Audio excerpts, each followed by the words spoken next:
the first human being in all of recorded history whose name we actually know for certain was not a king. He was not a warrior, a priest, or a pharaoh. He wasn't even a hero from a myth. His name was Kushim, and he was an accountant. The oldest sentence ever written down by a human hand is not a prayer, and it is not a love letter. It is a tally of barley, recorded so precisely that we still know how many months it took to deliver. Writing itself, the thing that separates prehistory from history, was not invented to tell stories, or to praise gods, or to write poetry. It was invented to count beer. And that is only the beginning of what the ruins of two Sumerian cities, Uruk and Eridu, can tell us, if you know where to look. If that surprises you, stay with me, because almost everything about how these cities and this writing system get taught is either oversimplified or flat wrong. If you want more real history like this, built on actual excavation reports and peer-reviewed research instead of recycled trivia, subscribe now, because we are about to go back over 5,000 years, and it only gets stranger from here. Let's set the scene. Southern Iraq, between the Tigris and Euphrates rivers, roughly 5,000 years ago. This is Sumer, generally considered the first urban civilization on Earth. Out of this landscape came two cities that, between them, arguably did more to shape the modern world than almost any other place in human history, Uruk and Eridu. One of them gave rise to the writing system you're using to read the title of this video right now. The other one, according to the Sumerians themselves, is where kingship and civilization itself first began. Let's start with Uruk, because by the standards of the ancient world, this city should not have been possible. Uruk sat on a since-dried-up channel of the Euphrates River, roughly 50 miles northwest of the city of Ur. By around 3100 BC, best estimates put somewhere close to 40,000 people living inside its walls, with another 80 to 90,000 living across the farmland and villages around it. For context, that made Uruk almost certainly the largest human settlement anywhere on the planet at that exact moment in time. Around 3000 BC, the city encircled itself with a defensive wall roughly 9 kilometers or 5.5 miles long, standing 40 to 50 feet high in places. Later, Sumerian tradition credited that wall to one specific king, Gilgamesh, yes, that Gilgamesh, the same figure who became the hero of the oldest surviving epic poem in human history. But the single strangest fact buried in Uruk's ruins has nothing to do with kings or walls. It has to do with a name. Scattered across 18 separate clay tablets recovered from Uruk is a name that keeps appearing again and again, Kushim.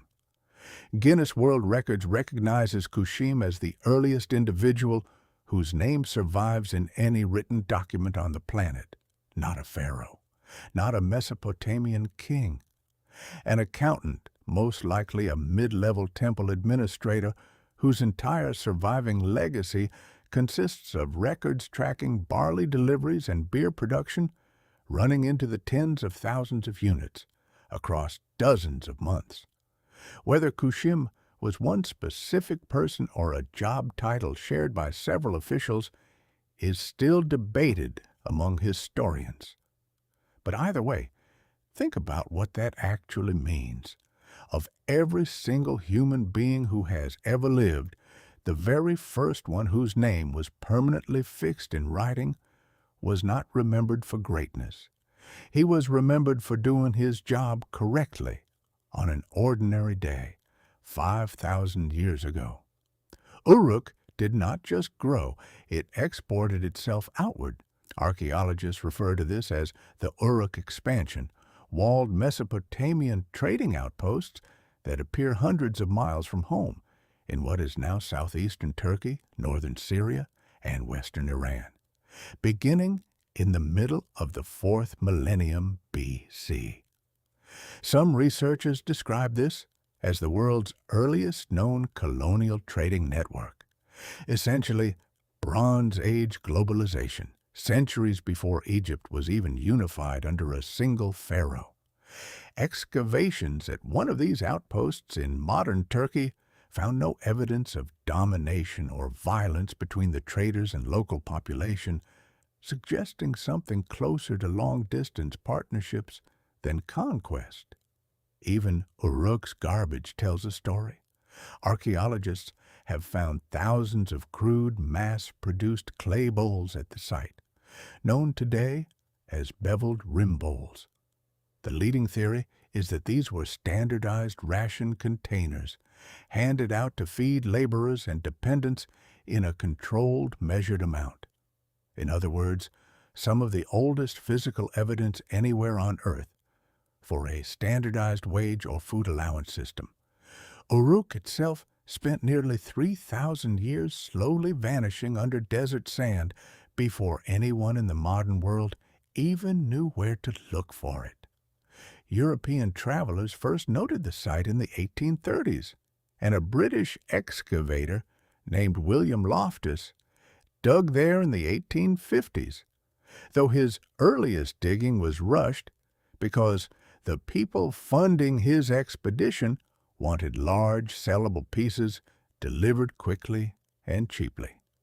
It was not until 1912, when a team from the German Oriental Society arrived, that excavators uncovered an actual temple dedicated to the goddess Ishtar, along with long sections of that massive city wall.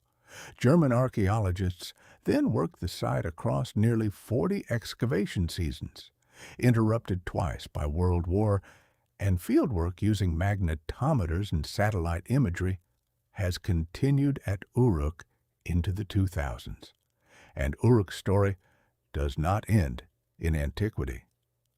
In April of 2003, during the American invasion of Iraq, looters broke into Baghdad's National Museum and tore out two of Uruk's most famous surviving objects. One was the Mask of Warka, a marble carving from around 3100 BC, and one of the earliest known accurate depictions of a human face anywhere in the archaeological record. The other was the Warka vase, a meter-tall alabaster vessel covered in some of the oldest narrative relief carving ever made. The mask turned up months later, buried undamaged in a shallow grave on a farm north of Baghdad. The vase, snapped at its base and broken into 14 pieces, was returned only 2 months after it disappeared, when 3 unidentified young men drove up to the museum's gate in a red Toyota, pulled it out of the trunk wrapped in a blanket, and handed it over without a word. Now, as impressive as Uruk was, it was not the beginning. That honor belongs to a much quieter, far less famous site, Eridu. Excavation at Eridu's mound, known today as Tel Abu Shahrain, shows continuous occupation beginning around 5,400 BC. That is roughly 2,000 years before the pyramids of Giza were built, which makes Eridu one of the strongest candidates anywhere in the world for the oldest continuously identified city on Earth. And this is not simply a modern archaeological opinion, it is what the Sumerians themselves believed, their closest thing to a national founding chronicle. A text known as the Sumerian King List opens with a single extraordinary claim, that kingship itself descended from the heavens and landed specifically on Eridu before any other city on Earth held it. Every later center of power in Sumerian memory, Kish, Uruk, Ur, all of it, was simply inheriting something that had originated at Eridu first. Digging into Eridu's central mound, archaeologists uncovered roughly 18 successive temples, one built directly on top of the ruins of the last, all dedicated to Enki, the Sumerian god of fresh water and wisdom. This layered construction spans close to 2,000 years on the exact same physical footprint. That is one of the longest, unbroken chains of continuous religious use found anywhere in the ancient world, an almost unimaginable act of civic memory repeated generation after generation on a single patch of desert. Here is where the story gets genuinely strange, and where most documentaries either skip the details or badly misrepresent them. According to the Sumerian King List, Eridu's very first king, a figure named Alulim, reigned for 28,800 years. And the 8 kings who ruled across 5 cities before a catastrophic flood swept the land supposedly reigned for 241,200 years combined.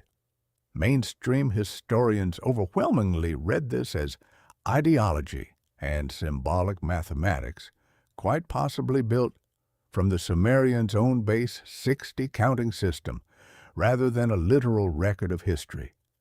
It was very likely a way for later Sumerian dynasties to present themselves as the rightful heirs of one unbroken chain of kingship, stretching all the way back to the beginning of the world. Still, it is a genuinely strange number to sit with, and it is one of the reasons Eridu shows up so often in fringe theories about lost civilizations, even though serious historians treat that antediluvian king list as myth and political messaging, not literal chronology. Eridu is not a closed case either. In 2019, a joint Italian, French, and Iraqi archaeological team, including researchers from Rome's Sapienza University and the University of Strasbourg, resumed fieldwork at the site, focusing on its Ubaid period cemetery after Eridu had sat largely untouched by archaeologists since the late 1940s. Now, if you are enjoying this so far, this is a good moment to hit that subscribe button, because what we are about to cover next, how writing itself was actually invented, is even less understood than either of these two cities, and it completely upends the popular version of this story you have probably heard before. So let's talk about cuneiform itself, the writing system both of these cities depended on. The earliest known proto-cuneiform tablets, roughly 4,000 of them, were found discarded in ancient trash pits inside Uruk's Aena temple precinct, dated to somewhere around 3,300 to 3,200 BC. Here is the single most counterintuitive fact about the invention of writing. It was not created for poetry, prayer, or storytelling. For decades, archaeologist Denise Schmant-Besserat built the case, based on thousands of excavated artifacts, that cuneiform actually grew out of a much older accounting technology. As far back as 8,000 BC, communities across the ancient Near East were using small clay tokens shaped like cones, spheres, and discs, each shape representing a specific good or a specific quantity. By around 3,300 BC, people started sealing these tokens inside hollow clay envelopes for safekeeping. But first, they pressed each token into the wet outer surface of the envelope, so that anyone could tell what was sealed inside without having to break it open. That single act, turning a 3-dimensional token into a flat, 2-dimensional impression, is effectively the birth of a written symbol. Writing was not born from inspiration. It was born from bookkeeping. There is also a genuinely new piece of this puzzle, published only in late 2024, that almost nobody outside academic circles has heard about. A research team at the University of Bologna, led by Silvia Ferrara, found that a number of proto-cuneiform signs do not trace back to tokens at all, but instead to the pictures rolled onto wet clay by cylinder seals, carved stone cylinders that had been used since around 4,400 BC to stamp tamper-proof marks onto shipments of textiles and pottery. Not every scholar agrees the connection is as direct as that study argues, but it is active, ongoing research, actively complicating the textbook version of how writing began, not a settled fact, copied from an old encyclopedia. And here is one more thing you are almost certainly using today without realizing where it came from. The Sumerians counted in base 60 instead of base 10, because 60 divides evenly by so many other numbers. That single choice is the direct reason we still have 60 minutes in an hour, 60 seconds in a minute, and 360 degrees in a circle. That counting system passed to the Babylonians, then to Greek and Islamic astronomers, and eventually into the atomic clocks carried aboard modern GPS satellites. Every single time your phone tells you exactly where you are standing on Earth, it is quietly relying on Sumerian mathematics that is over 4,000 years old. Cuneiform also lasted an extraordinarily long time. Scribes kept using it for more than 3,000 years, and the very last precisely dated cuneiform tablet ever written, an astronomical almanac from Uruk, was inscribed around the year 79 or 80 AD, meaning this Bronze Age writing system was still in active use decades into the Roman Empire. Learning it, though, was brutally difficult, and we know exactly how difficult because the students complained about it in writing.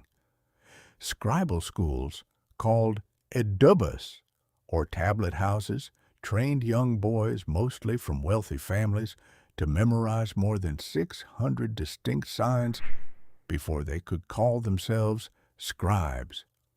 One surviving Sumerian composition, nicknamed School Days by modern historians, describes a student repeatedly caned by his teachers for bad handwriting, tardiness, and talking out of turn, until his father finally invites the exhausted teacher over for a lavish dinner and showers him with gifts, at which point the boy's grades, unsurprisingly, improve considerably. Historians consider the tablet satire but accurate satire, backed by real evidence of harsh discipline and underpaid teachers found at excavated schoolhouses in Nippur. Of course, none of this would mean anything to us today if cuneiform had simply stayed unreadable, and for close to 2,000 years after it fell out of use, that is exactly what it was, completely illegible to everyone, everywhere. Cracking it took a British Army officer named Henry Rawlinson, who, across roughly a decade beginning in 1835, repeatedly had himself lowered by ropes down a sheer, largely inaccessible limestone cliff face in western Iran, in order to hand copy a massive inscription carved high into the rock at a place called Behistun, on the orders of the Persian king Darius the Great. Centuries earlier, that inscription, written in 3 different languages side by side, eventually became cuneiform's equivalent of the Rosetta Stone, the key that unlocked the entire script. And then in 1872, something even stranger happened. A self-taught former banknote engraver named George Smith was quietly working through crates of broken tablets in the storerooms of the British Museum when he pieced together a fragment describing a global flood, a boat built to survive it, and birds released afterward to search for dry land, a story that predates the biblical account of Noah by well over 1,000 years. According to the people working alongside him that day, Smith got so excited that he reportedly began tearing off pieces of his own clothing and running around the room in a fit of joy. That fragment turned out to belong to the Epic of Gilgamesh, and it remains one of the single greatest accidental discoveries in the entire history of archaeology. Here is the part almost nobody realizes. This story is not yet finished. Historians estimate that roughly 500,000 cuneiform tablets currently sit in museum collections around the world, and only a small fraction of them have ever actually been translated, simply because so few living scholars can read the script fluently. In 2025, researchers at Cornell University and Tel Aviv University unveiled an artificial intelligence system called Proto-Snap, built specifically to speed up the transcription of this enormous backlog. And in that same year, Sumerologist Jana Matuzak at the University of Chicago deciphered a previously unrecognized myth, nearly 4,400 years old, about a clever fox attempting to rescue a storm god trapped in the underworld off a broken tablet that had been sitting unread in an Istanbul museum drawer since the 1800s. Brand new pieces of Sumerian literature are still being uncovered today in 2025 and 2026, not centuries ago. And it is not just literature turning up. In 2025, a joint excavation by the British Museum and Iraqi Antiquities Authorities, known as the Girsu Project, uncovered more than 200 additional clay tablets at the ancient Sumerian city of Girsu, dating to the reign of the Akkadian king Sargon, generally considered the ruler of the world's first empire. These tablets are administrative records, and they are almost comically thorough, tracking everything from sheep that died out at the empire's remote frontier to the wages owed to individual stonecutters and temple sweepers. Researchers on the project have joked that the Akkadians were simply obsessed with bureaucracy.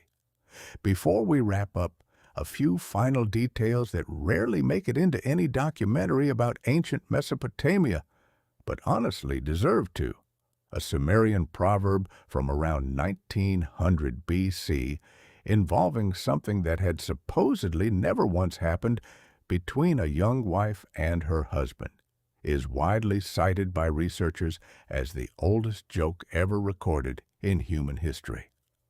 A roughly 3,770-year-old clay tablet from the city of Ur, an absolutely furious letter from one trader to a copper merchant named Ea Nasir over a defective shipment, is officially recognized by Guinness World Records as the oldest surviving written customer complaint on the planet, and it has genuinely become an internet meme in recent years.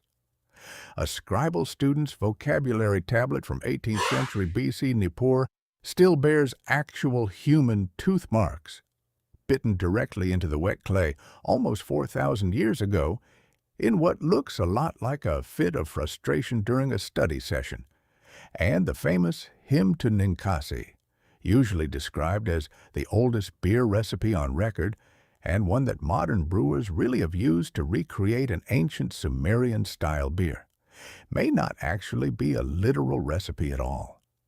Some beer historians argue it was more likely a devotional work song describing the brewing process in poetic language rather than a precise, step-by-step set of instructions. So the next time somebody tells you that ancient history is boring, or that writing was invented by philosophers and poets sitting around discussing the meaning of existence, you will know the truth is far stranger and honestly far more human. Writing began with an accountant named Kushim, counting barley in a city so massive it may have been the largest on earth. Kingship itself, at least in the Sumerian imagination, began at a quiet temple city called Eridu, rebuilt 18 times over on the exact same ground. And the whole story very nearly stayed buried forever, saved only by a British officer hanging from ropes on a cliff and a museum clerk who got so excited he tore off his own coat in front of a room full of strangers.